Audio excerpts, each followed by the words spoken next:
The Mind Flayer. How did they mess this up? The blueprint was there. It was all right there. And they took it and they threw it in the bin. For this? What even is this? So if they're not gonna give us the real Mind Flayer, maybe I'll give it a go. In the previous video, I think we have established that the first 2 seasons of Stranger Things were indeed cosmic adjacent horror, and so we'll keep it that way. So we're gonna introduce the Mind Flayer as some kind of interference, something that only Will could sense. In the first episode, Will comes out of the arcade and he feels that interference. It's kind of like a radio signal. And everything else that happens in season 2, you could keep it that way. There's stuff happening, things like crops are failing, and there are weird physical anomalies. Everything is mild, but also inexplicable. And then you reach the point of explanation. When Dustin describes the Mind Flayer, he's merely theorizing. It is a placeholder. No one knows what it exactly is. For all intents and purposes, it is the void and it is calling. But not everyone can hear it. The average person can only sense the effects of it. And this is where the gate becomes important. In the actual show, the idea of closing the gate is a key plot point in containing the Mind Flayer. Do you guys remember when Joyce says, "I want to kill it"? At this point, they don't know what they're dealing with. They think there's an actual tangible monster to be destroyed, when in reality, the Mind Flayer is a signal. So here, there is no black smoky thing that possesses Will. Will was merely infected by this cosmic signal. So, instead of 11 closing the gate to contain the Mind Flayer, think of it like this. When 11 closes the gate, it was like sealing a crack in a dam. The water didn't go anywhere, but that pressure redistributes. And not long after, it causes more stress on other weak points on the dam, and it leads to more cracks and other points of failure. So, to apply this here, closing the gate at the end of season 2 doesn't remove the threat, but it changes how it expresses itself. And then you get to season 3. In season 3, we finally get to see the Mind Flayer. And in the actual series, this is where the story stops being cosmic. So we're gonna change that. The anomalies in Hawkins intensifies. The signal has somehow gotten stronger, and as a result of that, the visions of the contaminated kids, including 11 and Will, it gets stronger. Now 11 knows there's something bigger happening here. She gets closer to something vast and mysterious, but struggles to comprehend it. But the signal is leaking. There are more cracks forming in Hawkins, more cracks in the fabric of reality.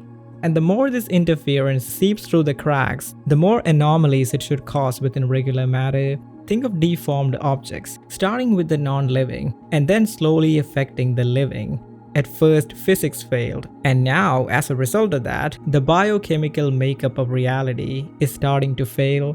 Maybe this should explain the Demogorgons and what they are. They were contaminated biology, something that the signal interfered with initially. And the more the signal, the more of such monsters. They aren't controlled, but simply reshaped by the cosmic interference and attack other life forms because they think we are environmental anomalies. There should not be intent, but mere instincts. So anyway, this should be the season when people should mistrust the heavy military presence in Hawkins, and our characters realize that Demogorgons were a lie. They put 1 and 1 together, and they realize that the Demogorgons are creatures that are affected by this contamination.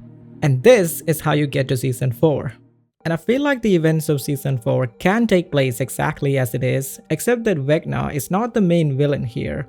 Vecna thinks he is in control, but doesn't realize that he was the first one contaminated by this cosmic infection.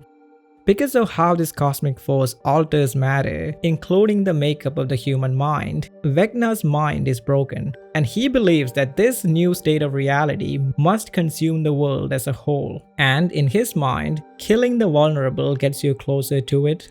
He wants coherence, but in reality, he's at the mouth of madness.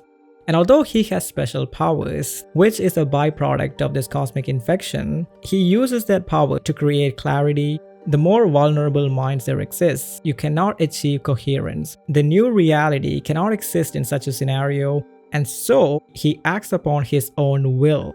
And this is important in drawing a clear boundary between him and the Mind Flayer, because he is acting on his own volitions. Albeit it is the infection that is lowering his inhibitions, it is his own weakness that makes him kill. So, to go back to the story, while some of them figure out a way to take out Vecna, the others find Dr. Brenner's journals. And it says, I think we made a mistake. We tried to understand it. We tried to weaponize it. But our experiments only made it understand us. I think we might have doomed Hawkins. And this is when they realized what the military had done. And this is how the season ends. And now we get to season 5. In season 5, they understand the true nature of the Upside Down. Think of it like Schrodinger's cat. According to the absurdity of quantum superposition, if subatomic particles can exist in multiple states at the same time, it implies that there might be a point where the cat is both dead and alive at the same time. So what was the experiment the military conducted? Well, they tried to create a new type of matter. This created all sorts of anomalies within reality, and it unleashed a new type of cosmic force beyond the ones that we can comprehend. This is what created the superposition, and the Upside Down and Hawkins becomes the cat in the box. It is both dead and alive at the same time. And then you focus on this coherence. So what exactly is this cosmic force? It's a transient state of reality where an incomprehensible cosmic anomaly becomes structured enough for humans to perceive it and interact with it. In Vecna's mind, this is order, this is control, this is the new reality. But it is all of that and none of it at the same time. Think of it like this. So you're driving a car and the radio is on. You can hear the broadcast loud and clear and everything's good. But now you travel away from the radio station. The signal starts getting weaker, you get noise, and at some point, you completely lose the signal. It's radio silence. And you say you are out of range. So in this scenario, Hawkins is the radio and the coherence is the signal. Now you ask the question, how do you actually get this coherence? Well, some of these following conditions should be maintained. Sustained stress on reality. Something like exotic or impossible matter that violates the rules of science as we know it. And then you need prolonged instability. The signal has to last long in order to realize that coherence can take place here. And then you need collective observation. The more observations are made, the patterns of coherence intensifies. And then people should give it meaning. When you impose meaning on the anomaly, it localizes, which gives it a shape. An anchor to hold on to, an interface that has survived the infection long enough that it becomes an antenna for the cosmic signal. And last but not the least, a positive feedback loop. Trying to study the phenomenon plays into all necessary conditions mentioned above, and it only strengthens the coherence. And this understanding should be a collective one. Maybe 11 is the one who figures it out, because she is the one, just like Vecna, who survived the infection, and that's where she gets her powers from. And now she understands that it is not a monster. Guys, it's not a monster. It's a type of reality that has never been. I have seen it. No, I felt it. It's hard to explain, says 11. She's right, says Will. I've only ever seen the shadows. I gave it meaning. So did Elle and Vecna and everyone else who believed in it. So how do we stop it then? Don't you get it? We can't stop it. Because it isn't a thing that you can stop, but we can only allow it to not happen here. So as the audience you ask, what does that even mean? So here's what it is. The things that need to happen for coherence to not fully complete, the conditions for, let's say, decoherence.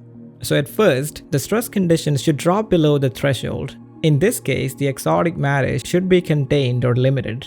And human observation, including studies, experiments, and measurements, have to stop. It's like that saying from Friedrich Nietzsche, if you gaze long into an abyss, the abyss also gazes into you. And the final step, the anchors must let go of control, which means the contaminated are gonna lose their powers. So with all of that in mind and the imminent completion of coherence, one of the groups has to break into the lab to stop the experiments with the impossible matter, and the other one has to take care of Vecna. So after several failed attempts at doing both, the first group completes their mission and successfully prevents more of this impossible matter from being created or experimented on. And the others reach the point where they have to neutralize Vecna. You can either end Vecna because he is so far gone that there is no coming back from his cosmically induced paranoia, and let 11 and Will slowly relinquish their powers so that only one of the cosmic interfaces is actually killed. Or similar to the end of the actual series, 11 and Will, being the other powerful antennas in Hawkins, makes the ultimate sacrifice in order to prevent coherence. So this is up for debate. Either way, the most important thing in a cosmic story is that you don't kill a cosmic monster. It was unknowable when it began, and although you are now at its boundaries, you're not overcoming what it is. You merely accept that this is your reality now. So at the end, Hawkins is spared. Not because the Mind Flayer was defeated, but because the signal became weaker. Without the necessary conditions, there is no more coherence. Hawkins is bruised and withered, and the remnants of the cosmic infection still festers there, but it too slowly fades like the darkness at dawn. And then the camera cuts to another quiet town. No resemblance to Hawkins, a different time period. A random guy walks into a restaurant. The waitress asks, "Are you new around here? I never seen you before." "Yeah, I'm with the military. You got deployed here 3 weeks ago." They talk for a while. Everything's pretty ordinary, and the waitress ends her shift, closes the door, and walks out. She walks past a puddle, but suddenly stops in her tracks, and then she takes a few steps back. That's kinda strange. Where's my reflection? She walks away, and the screen slowly fades to black. And this is how the story ends. Now, I'm not gonna sit here and say that this is true cosmic horror, but I try to make it so that the Mind Flayer is never defeated, but only prevented from aligning in a certain place. It is unleashed into the universe, and it's always gonna render itself somewhere when the necessary conditions are met. Kinda like a storm. You don't beat a storm, you survive it. And that is the exact point of the story. This might not be everyone's cup of tea because it's not really a heroic ending, and the heroes don't have much control over the situation. But that is literally the structure of cosmic horror. You can't win in cosmic horror, you can only survive its presence. And again, I only emphasize the main framework of the plot. The emotional side of the story can work exactly how it did in the original show. And if anything, the ending should have closure from an emotional point of view, not just from the plot perspective. So the idea of 11, after all the things that she's been through, returning to have a normal life, that in and of itself is a payoff that we can all smile about. So do let me know if you got any crazy theories, or if you rewrite Stranger Things, how would you go about writing it? Let me know in the comments. And yeah, that is my cosmic ending to Stranger Things. And I'll see you in the next video.